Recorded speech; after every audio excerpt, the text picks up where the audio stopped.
2021 में अगर किसी फसल ने सबसे ज्यादा किसानों को अपनी ओर आकर्षित किया है तो वो सरसों की फसल है। दोस्तों, मैं अपने चैनल पर एक वीडियो ऑलरेडी डाल चुका हूं जिसके अंदर मैंने आप लोगों को बताया था कि सरसों की फसल या सरसों की बुआई करते वक्त हमें कौन कौन सी सावधानियां बरतनी है, साथ ही अपन को कौन कौन से फर्टिलाइजर यूज करने हैं, कौन से खाद उर्वरक अपने खेतों के अंदर डालने हैं जिसके बाद अपन को बुआई करनी। साथ साथ दोस्तों, कौन सी वैरायटी जो पिछले 2-3 सालों से सबसे ज़्यादा उत्पादन दे रही है, तो अपन को कौन सी वैरायटी चूज करनी है अपने खेतों के अंदर बुआई करते वक्त। ये सब जानकारियाँ देने के बाद दोस्तों अब समय आ चुका है कि पहली सिंचाई सरसों खेत के अंदर अपन जब करते हैं तो उस वक्त हमें कौन कौन से खाद उर्वरक अपने खेतों में प्रयोग में लाने जिससे कि हमारा जो उत्पादन है वो 12 से 14 क्विंटल पर एकड़ हो सके। हाँ, तो दोस्तों मैं आप लोगों से बता देता हूँ कि हमारे देश के अंदर अगर सरसों का सबसे ज़्यादा उत्पादन होता है वो हमारे एरिया में होता है।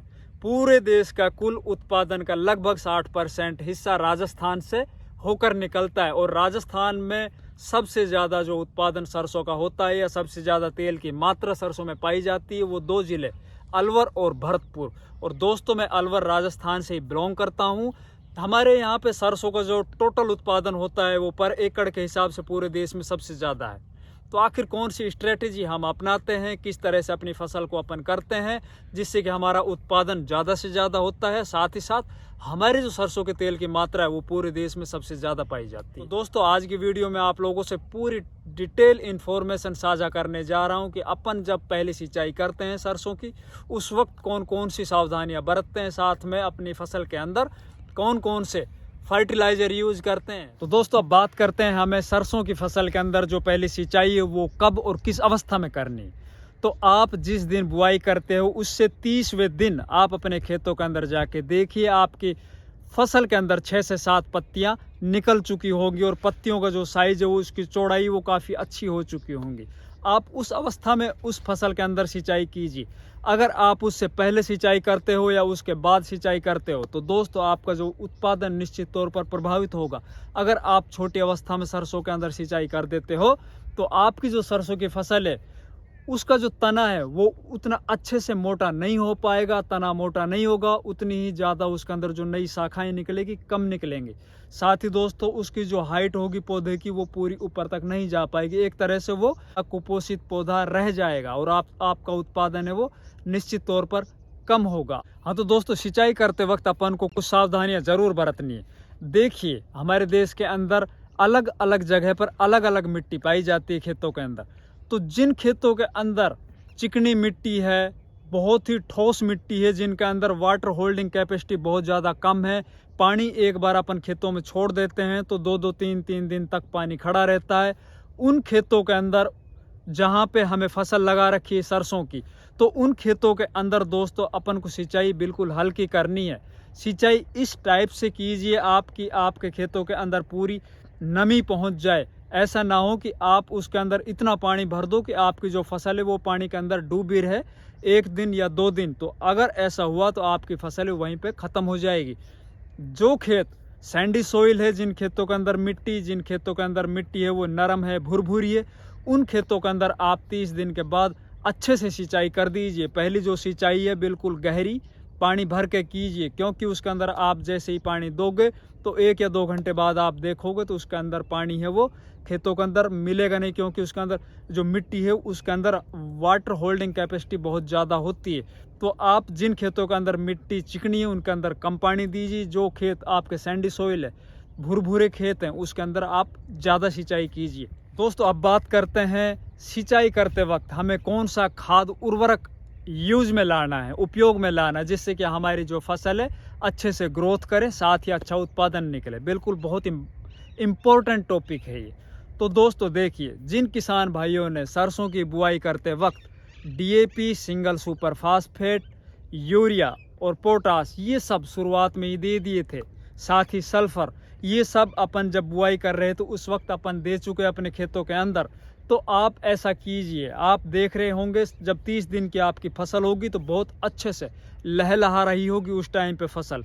अगर आप ये सब खाद बुआई के टाइम पर नहीं दे पाए और इनमें से कोई भी खाद, जैसे कि अब की बार DAP की बहुत ज़्यादा मारामारी थी, तो किसानों को कहीं पे डीएपी मिला, कहीं पे नहीं मिला, और बहुत सी जगह तो सिंगल सुपर फास्फेट भी नहीं मिल पाया। तो दोस्तों हमारे दिमाग में एक भ्रांति रहती है कि जो डीएपी होता है, अगर वो हम बुआई करने से पहले डाल देते हैं, अपने खेतों के अंदर दबा देते हैं, वही काम कर पाता है। उसके बाद अगर अपन फसल में ऊपर से छिटक के और उसमें सिंचाई करते हैं, तो डीएपी है या सिंगल सुपर फास्फेट है, उसका कोई मतलब नहीं रह जाता, उसका कोई औचित्य नहीं रह जाता, वो काम नहीं करता। तो दोस्तों मैं आप लोगों से ये भ्रांति दूर कर देता हूँ।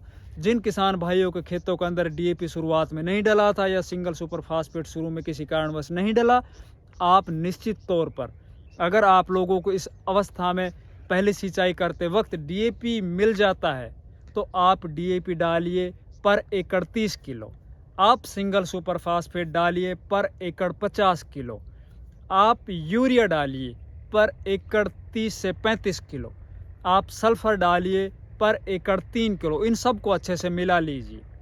जो किसान भाई बुआई करते वक्त ये सब नहीं डाल पाए, वो इनको अच्छे से मिला लीजिए। मिलाने के बाद आप अपने खेतों के अंदर इसको छिटक दीजिए सिंचाई करने से पहले।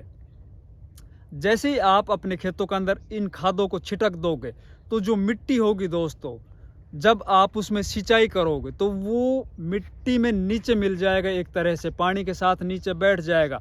ये सभी खाद हैं वो जड़ों में चले जाएंगे। आप करके देख लीजिए दोस्तों। आप अपने पूरे खेत के एक छोटे से हिस्से के अंदर ये खाद है वो मत डालिए, बाकी अपने पूरे खेत के अंदर ये सब खाद डाल के पानी दे दीजिए। आपको 5 या 7 दिन बाद फ़र्क है बिल्कुल शीशे की तरह दिखाई दे जाएगा।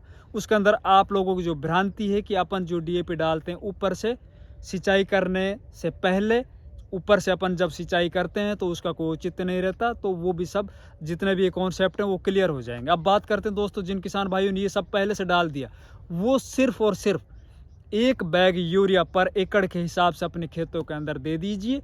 वो यूरिया चाहे आप सिंचाई करने से पहले अपने खेतों में डाल के सिंचाई कीजिए या सिंचाई करने के बाद जब आपके खेतों के अंदर अच्छे से नमी हो उस वक्त डाल दीजिए। दोनों तरीके से काम करें। दोस्तों अब बात करते हैं एक ऐसे चमत्कारिक फॉर्मूले की, अगर आप अपने खेतों के अंदर उसको करते हो तो निश्चित तौर पर आपका जो उत्पादन है वो बढ़ेगा ही बढ़ेगा। क्योंकि ये सब मैं पिछले 2-3 सालों से अपने खेतों के अंदर करता आ रहा हूँ और ये जो एक्सपेरिमेंट है वो बहुत ही ज़्यादा सफल हुआ है। तो दोस्तों जब आप अपने खेतों के अंदर सिंचाई कर देते हो तो उसके 4 या 5 दिन के बाद आप 1 किलो पर एकड़ के हिसाब से NPK 19-19-19 इसकी स्प्रे कर दीजिए। इससे क्या होगा, आपकी फसलों के अंदर अगर डीएपी, यूरिया, पोटास मतलब नाइट्रोजन, फॉस्फोरस और पोटेशियम, इसकी अगर डेफिशिएंसी होगी आपके खेत में, आपके पौधे में, आपकी फसल में, तो उसकी पत्तों के माध्यम से पूर्ति हो जाएगी। मात्र 1 किलो, ये समझ लीजिए आप जैसे कि 2 या 3